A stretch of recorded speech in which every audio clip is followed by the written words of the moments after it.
Bonjour mes petits loups. Aujourd'hui, je vais vous présenter un cours de grammaire. Regardez-moi ce petit schtroumpf. Il est en colère. Il dit qu'il n'aime pas la négation.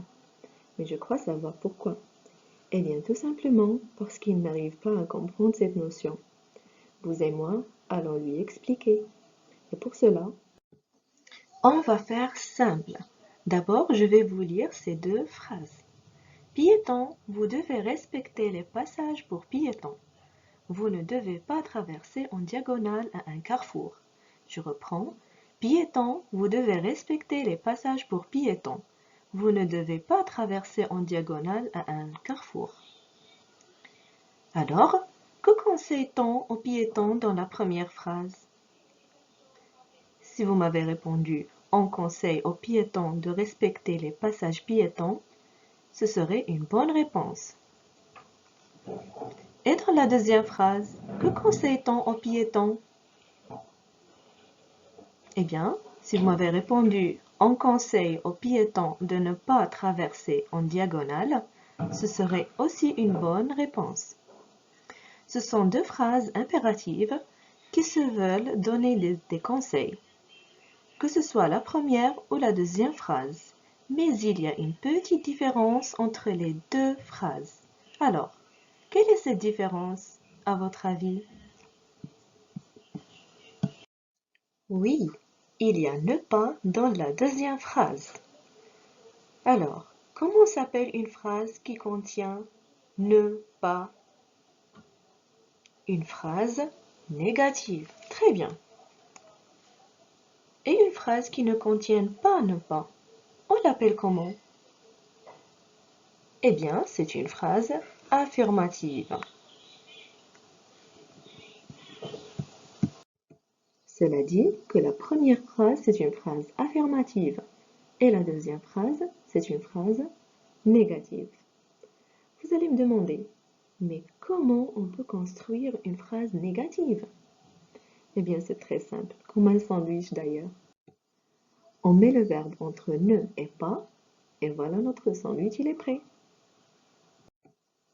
Comme par exemple, je suis content. Le contraire, je ne suis pas content. La première, c'est une phrase affirmative, et la deuxième, c'est une phrase négative. Une remarque importante, quand j'ai un verbe qui commence par une voyelle, par exemple le verbe essuyer, eh bien, je remplace ne par n apostrophe. Par exemple, l'enfant essuie son ardoise. L'enfant n'essuie pas son ardoise. Alors, ce qu'il faut retenir de cette leçon, c'est premièrement, une phrase, elle doit être soit une phrase négative ou bien une phrase affirmative.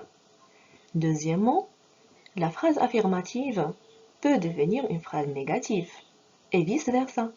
Une phrase négative peut aussi devenir une phrase affirmative. Troisièmement, il n'y a pas que la particule pas. La négation peut être utilisée sous forme de plusieurs structures, comme ne jamais, ne rien, ne plus, ne nulle part, ne ni, ne personne. Et je vais vous donner des exemples. Quand j'ai une phrase contenant soit l'adverbe souvent, toujours ou bien déjà, pour la rendre négative, je dois absolument utiliser ne jamais. Comme l'exemple, je parle toujours français, je ne parle jamais français. Et quand j'ai une phrase contenant l'adverbe encore, je dois absolument utiliser ne plus.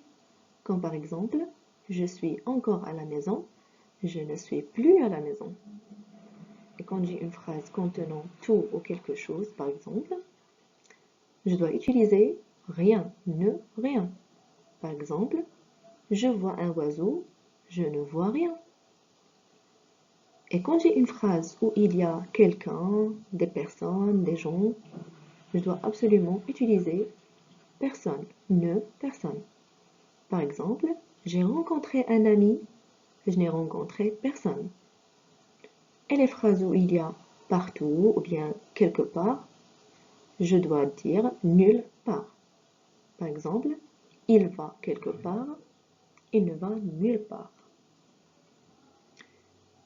Et les phrases où il y a et ou, comme nous avons du café et du thé, eh bien je dirais nous n'avons ni café ni thé. Et voilà notre petit Schtroumpf tout content parce qu'il a enfin compris ce que c'est que la négation.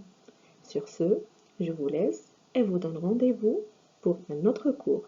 Merci, au revoir.